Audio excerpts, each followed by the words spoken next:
ఇవాళ మీ అందరితో కూడా చెప్తా ఉన్నా, ఇవాళ ఈ పెద్ద మనిషి చంద్రబాబు నాయుడు గారు నేను ఇంతకు ముందు చెప్పిన అన్ని విషయాలతో పాటు ఈ పెద్ద మనిషి చంద్రబాబు నాయుడు గారు ఎన్నికల మేనిఫెస్టో అని, ఎన్నికల ప్రణాళిక అని చెప్పి ఎన్నికలకు ముందు తీసుకొచ్చి ఈ పెద్ద మనిషి అందులో ప్రతి పేజీ ఒక్కొక్క కులానికి కేటాయించాడు. ప్రతి కులాన్ని కూడా మత్స్యకారులంతాను ఎస్టీలుగా చేస్తాను అని చెప్పి ఎన్నికల మేనిఫెస్టోలో పెట్టాడు. ఆ తర్వాత మత్స్యకారులు వెళ్లి చంద్రబాబు నాయుడు గారిని గట్టిగా నిలదీస్తే చంద్రబాబు నాయుడు గారు మత్స్యకారులను మీ తాట తీస్తాను అని చెప్పి చంద్రబాబు నాయుడు గారు బెదిరించిన పరిస్థితులు మనం చూసాం. ఇదే పెద్ద మనిషి చంద్రబాబు నాయుడు గారు రజకులను ఎస్సీలుగా చేస్తానన్నాడు, బోయలను ఎస్టీలుగా చేస్తానన్నాడు, కురువలను ఎస్సీలుగా చేస్తానన్నాడు. ఈ పెద్ద మనిషి ప్రతి కులాన్ని కూడా చంద్రబాబు నాయుడు గారు కులాన్ని మతాన్ని ఏది వదిలిపెట్టకుండా ప్రతి ఒక్కరిని కూడా మోసం చేసిన చరిత్ర ఈ పెద్ద మనిషి చంద్రబాబు నాయుడు గారిదని చెప్తా ఉన్నా. నేను మీ అందరితో కూడా కోరేది ఒకటి, 4.5 సంవత్సర కాలం ఈ మోసాన్ని చూశారు, 4.5 సంవత్సర కాలం ఇటువంటి అన్యాయం చూశారు. నేను మిమ్మల్ని అందరినీ కూడా కోరేది ఒకటే, ఒక్కసారి మీరంతా ఆలోచన చేయమని అడుగుతా ఉన్నా. మీరంతా ఎప్పుడైనా సినిమాకు పోతారు, ఆ సినిమా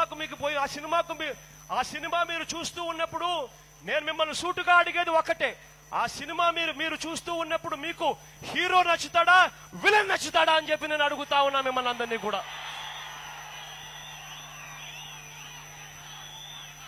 ఆ సినిమా చూస్తూ ఉన్నప్పుడు మీకు హీరోనే నచ్చుతాడు అన్నప్పుడు మరి ఆ హీరో ఎందుకు నచ్చుతాడు అని చెప్పి ఒక్కసారి ఆలోచన చేయమని చెప్పి మిమ్మల్ని అందరినీ కూడా కోరుతా ఉన్నా. కారణం హీరో అబద్ధాలు ఆడడు, కారణం హీరో మోసం చేయడు, కారణం హీరోగా ఉంటాడు కాబట్టి నచ్చుతాడు. హీరోకు విలన్ కు ఉన్న తేడా అది ఒకటే మీ అందరికీ కూడా చెప్తా ఉన్నా. ఈ తేడాను మర్చిపోయి జగన్ అనే వ్యక్తి అబద్ధాలు చెప్పడు, జగన్ అనే వ్యక్తి మోసం చేయడు, జగన్ అనే వ్యక్తి చేయలేనిది చేస్తాను అని చెప్పి నోట్లో నుంచి రాదు అని చెప్పి మీ అందరికీ కూడా హామీ ఇస్తా ఉన్నా. ఇవాళ మీ అందరికీ నేను ఒకటే చెప్తా ఉన్నా, కులాలకు సంబంధించి కులాలకు సంబంధించి కొన్ని నా చేతుల్లో ఉంటాయి, కొన్ని నా చేతుల్లో లేని అంశాలు ఉంటాయి. కులాలకు సంబంధించిన ప్రతి విషయంలోనూ కూడా నేను చెప్పగలిగింది ఏమిటి అనంటే వాటి విషయంలో ప్రయత్నం చేయగలుగుతామని మాత్రమే చెప్పగలుగుతాం, కానీ అంతకన్నా సాధిస్తాం తీసుకొస్తామని మాత్రం ఎవరైనా చెబితే దయచేసి నమ్మవద్దు అని చెప్పి మీ అందరికీ కూడా పిలుపునిస్తా ఉన్నా. ఈ చెడిపోయిన ఈ రాజకీయ వ్యవస్థలోకి నిజాయితీ రావాలి, ఈ చెడిపోయిన ఈ రాజకీయ వ్యవస్థలోకి విశ్వసనీయత రావాలి.